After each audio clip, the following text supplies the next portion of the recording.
Jesse and Gerald Burlingame arrive at a quiet lake house in Fairhope, Alabama, for a romantic getaway. On the way, they find a stray dog. Jesse wants to help it, but Gerald doesn't agree. After they get to the house, Jesse cuts up a piece of expensive Kobe beef to feed the dog.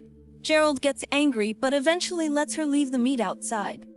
Inside, Jesse changes into a new slip dress. Gerald handcuffs her to the bed as part of a fantasy.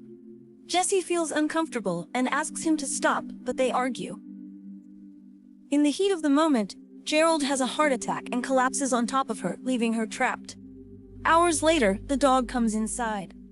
Jesse tries to scare it away, but it bites Gerald's arm and starts eating it.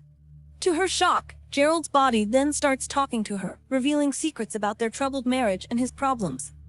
Jesse begins to feel dizzy and thirsty.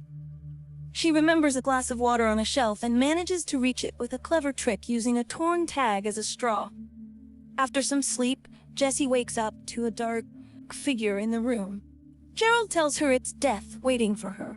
He starts calling her Mouse, reminding her of her father, Tom, who had a troubling past with her.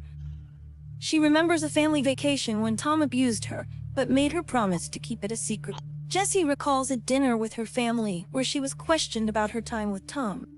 This memory brings back her pain, and she realizes that her marriage with Gerald was similar to her relationship with her father.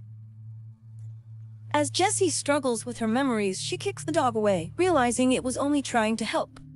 Gerald reminds her that the dog will eventually want to eat her too. Jessie speaks to her younger self, trying to remember what happened next. She recalls breaking a glass during dinner, which cuts her hand. In her current state, she decides to use that glass to free herself. She smashes it, cuts her wrist, and uses the blood to slip her hand out of the cuff. After freeing herself, she tries to call for help, but the phone is dead. She bandages her wrist, but then passes out from blood loss. When she wakes up, she sees the dark figure again. In her confusion, she gives it her wedding ring as a trinket. Jessie manages to get to her car and drives away, but crashes into a tree after hallucinating the figure again. Nearby people come to help her. 6 months later, Jessie is writing a letter to her 12-year-old self. She talks about how she pretended to forget what happened and used Gerald's life insurance money to start a foundation for abuse victims. But still, the dark figure visits her at night.